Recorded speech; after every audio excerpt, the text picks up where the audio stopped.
jëf ginnaaw bu ñu sant yàlla subhaanahu wa taala julli ci sangam bu tedd bi fii ci Makka jot naa xibaar yi nga xam ne ñoo jóge Sénégal ginnaaw taw yu bare yu metti yi am fan yi te ñu ñàkk si ñetti nit yu faatu parce que ay xale ñoo si gën a bare benn ci Sadel ci Fuuta Sadel bokk ci commune bu Bokki Jawe beneen bi nekk ci Cambérène ci Ndakaaru beneen bi tam nekk ci Yëmbal Nord ci département bu Kër Massar may tàmbali si di jaal suñu mbokk yi nga xam ne ñoo ñàkk seeni mbokk di ñaan yàlla mu xare aljana ñi nga xam ñoo fi jógee di ko jaal réew mi yëpp ndax xam ngeen ni jamono ji ci àdduna bi li ñuy wax dérèglement climatique dafa am maanaam taw yi ni muy ñëwee ak doole ji muy ñëwee dafay indi yàqu-yàqu yu bare bare d'ailleurs waa météo waxoon nañ ñu ko newoon nañ ñu ci booru njeexitalu mois d'août ak début septembre taw yi gën a rëy yaakaar nañ ne ci jamono jooju la moo waral d'ailleurs ñu joxe woon ndigal ministre de l'intérieur ministre bi yor ndox mi di def situation journalière maanaam bés bu ne ñu joxe alerte yi bés bu ne ñu xool ak météo li war a xew surtout ñuy joxe recommandation bu taw yu mel noonu war a am nit ñi mooy tëndeku tuuti waaye nag malheureusement yàlla def na lii xew na kon damay jaale mbokk yi di jaale Sénégal yëpp te di wax it ne ñun dinañu def kem kàttan pour di taxawu askan bi saa yu nekk yónnee naa d'ailleurs pour ñu dem yóbbu njaal moomule mais aussi ñu continuer surtout liggéey bi ñu tàmbali ndax ndox mi bu ñëwee ak doole ci diir bu gàtt faaw mu déborder te loolu débordement yooyu léeg-léeg nag mooy indi soit miir yi bu fekkee dëgëruñu wala kër yi bu fekkee yàgg nañu wala am na noo xamante ne liggéey bi noonu lañ ko defee woon boo moytuwul dana indi gàllankoor mooy bâtiment yi daanu wala nga gis léeg-léeg tam yenn courant yi électrocuté nit ndax système bi amul trop sécurité waaw loolu yëpp nag dafa ñu war a indi suñu gën a xoolaat suñu bopp xoolaat aussi dëkkuwaay yi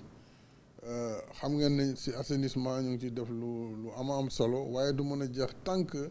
saa yoo defee assainissement fenn nit ñi demaat foo xam ne kenn waru fa dëkk ñu defaat fa ay lotissement maanaam fu yoonu ndox nekk wala xur nekk fa ñu def ko ay lotissement di ko jaay su ko defee at mu nekk encore dañu am problème bu ndox ñëwee rek problème lay am te jamono ji dañu tolloo ak jamono taw ci àdduna bi yëpp gis ngeen ni mu mel loolu nag waaw damay masawu ñëpp waaye xam ne rek gouvernement bi mu ngi yokk taxawaay plan Orsec bi mu ngi continuer di dem ci indi secours yi ñu war a indil nit ñi yëpp maanaam taxawu bi et aussi continuer surtout suñu programme de lutte contre les inondations muy taxawaay yi ñu war a def ba tax na gox yu bari gis nga bu njëkk ba bu tawaan rek lu tuuti mu amoon problème waaye tey jii gox yooyu génn nañ ci waaye yeneen gox yu bees ñooy ñëwaat loolu nag combat la boo xam ne bés bu ne dañ koy faral di def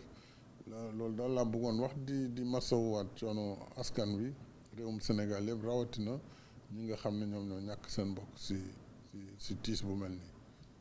Monsieur le Président, depuis la Mecque où vous vous trouvez pour effectuer la Oumra, vous avez appris que les fortes pluies qui se sont abattues au Sénégal ont occasionné plusieurs dégâts, dont des pertes en vies humaines. Quel est le message que vous avez envie d'adresser au peuple sénégalais aujourd'hui? Oui, je voudrais rendre grâce à Dieu et saluer à son prophète Mohammed sallallahu alayhi wa sallam et présenter mes condoléances aux familles qui ont perdu des êtres proches. Nous avons décompté 3 pertes en vies humaines avec ces pluies, j'allais dire diluviennes, qui sont tombées avec une très très forte intensité et en très peu de temps. Alors, ce qui fait que forcément l'eau vient avec une force redoutable et cette eau stagne ou déborde avec naturellement des conséquences sur l'habitat. Et en particulier, on a déploré dans le nord du Sénégal, dans le Fouta, au village de Sadel, un bâtiment qui était en banco, donc avec ses eaux.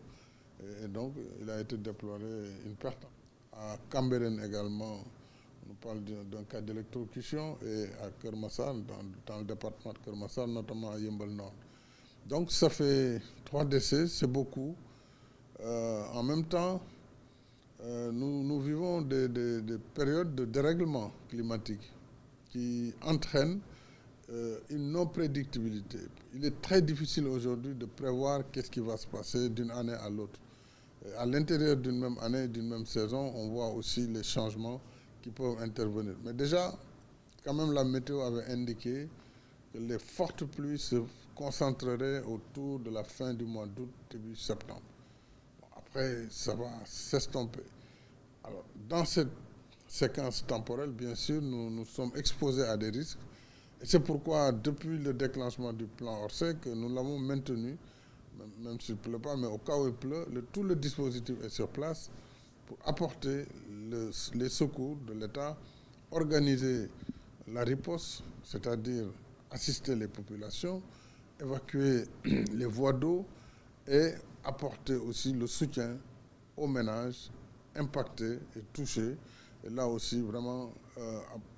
exprimer toute notre compassion et nos condoléances aux familles qui ont perdu des êtres chers, et c'est tout le Sénégal qui a perdu. Je saisis l'occasion pour encore une fois présenter mes condoléances à la nation sénégalaise tout entière.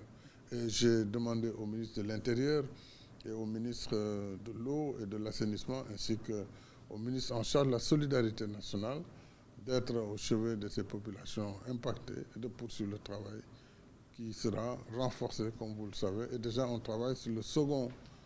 plan décennal de lutte contre les inondations qui sera validé avant la fin de l'année.